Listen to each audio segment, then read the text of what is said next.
So, hello everyone, welcome to my YouTube channel, The Art of Nursing. Now, in this session, we'll learn about the multiple pregnancy. Introduction. Multiple pregnancy involves two or more fetus. Most common type in twin pregnancy occurs due to fertilization of multiple ova or division of one fertilized ovum. Incidence is increasing due to assisted reproductive techniques. Multiple pregnancy मतलब क्या है? Multiple pregnancy क्या involve करती है? To और मोर फिटसेस. जो भी mother का ओम होता है उसमें क्या रहेंगे? एक से ज़्यादा फिटस. अगर सिंपली अगर एक फिटस होगा तो उसे हम क्या कहेंगे? Only one pregnancy. अगर एक से ज़्यादा अगर फिटसेस होंगे तो उसे हम क्या कहेंगे? Multiple pregnancy. And this is the क्या है? Most common type of twins pregnancy. Then it occurs due to fertilization of multiple ova or division of one fertilized ovum. इसमें क्या होता है? जो भी ओवा होता है उसका क्या होता है? फर्टिलाइजेशन होता है, मल्टीप्लाई. इसके वजह से मल्टीपल प्रेगनेंसी ऑकर होती है. Then types of multiple pregnancy. Twins most commonly आप अपने आसपास भी देख सकते हो. जितने भी मल्टीपल प्रेगनेंसी हो उसमें कॉमनली आपको ट्विंस दिखाई देते हैं, जिसमें दो सिमिलर ट्विंस होते हैं. या तो फिर लड़का हो सकता है या लड़की हो सकती है. देन ट्रिपलेट्स 3 भी रह सकते हैं.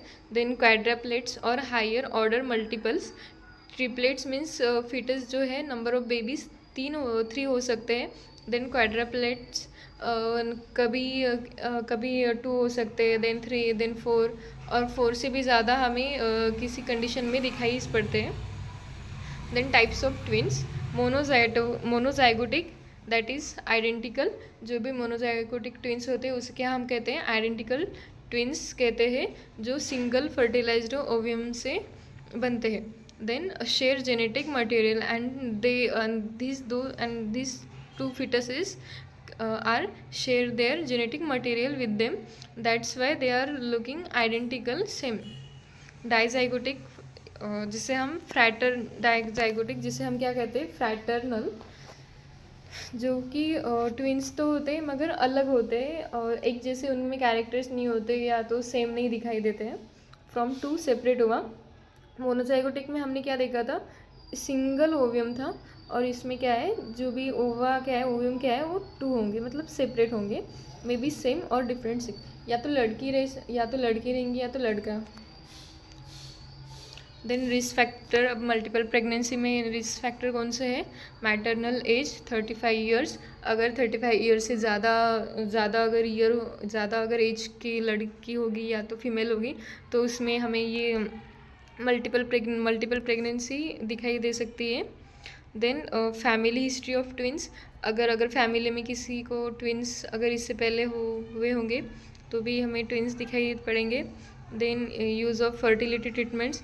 जो भी फर्टिलिटी ट्रीटमेंट्स अवेलेबल है अगर उनका यूज़ किया होगा तो इसलिए होगा.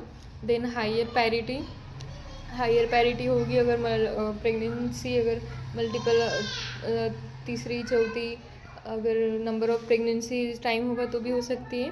देन क्या है? अफ्रीकन इथेनिसिटी. इसकी वजह से भी हमें क्या दिखाई पड़ता है? मल्टीपल प्रेगनेंसी दिखाई देता है. देन इसके कॉम्प्लिकेशंस क्या है?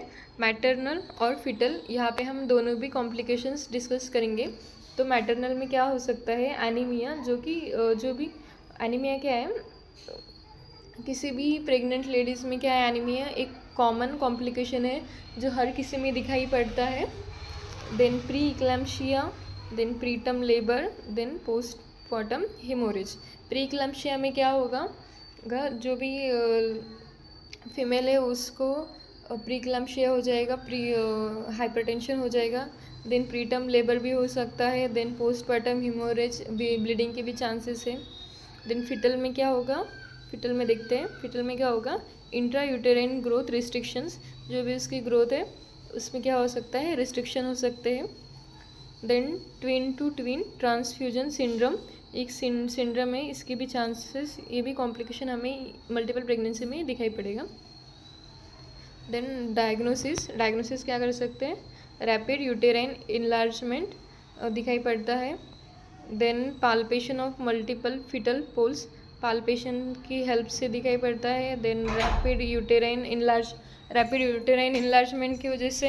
Then auscultation of two fetal heart beats की वजह से भी, जो भी फिटोस्कोप की हेल्प से हम जो हार्ट बीट पाल्पेट करते हैं उसकी हेल्प से भी, आस्कल्टेशन की हेल्प से भी हमें पता लगता है कि प्रेगनेंसी सिंगल है या मल्टीपल प्रेगनेंसी है।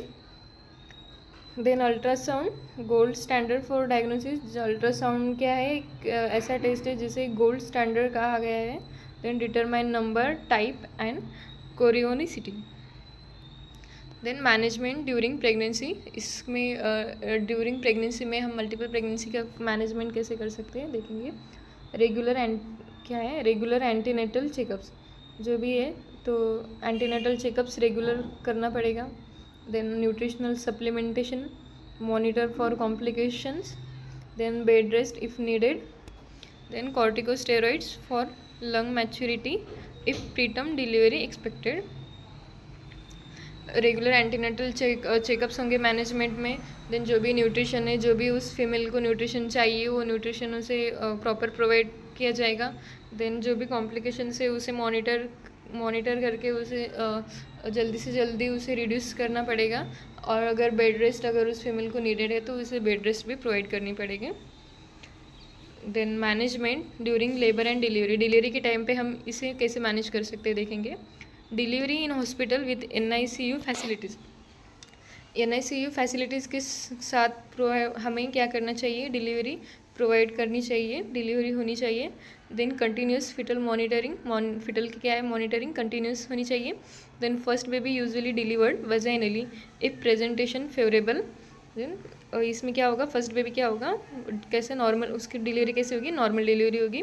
Then second baby assist for presentation after first delivery. First delivery कैसे होगी? हमारी नॉर्मल होगी। फिर उसके बाद जो सेकंड बेबी है उसकी डिलीवरी के लिए क्या करना पड़ेगा? पहले असेस करना चाहिए। देन उसके बाद हम उसे डिलीवरी कर सकते हैं। Then caesarean section if complication present. अगर इस डिलीवरी में, इस लेबर में अगर कोई भी कॉम्प्लिकेशन हो तो हम सीजरियन सेक्शन इसमें देखते हैं। Then summary and conclusion. Multiple pregnancy has higher risk for mother and babies. सही है, दोनों के लिए भी हायर रिस्क पॉसिबिलिटीज़ हो सकती है। Then early diagnosis and regular monitoring are essential. Then proper delivery planning improves outcome.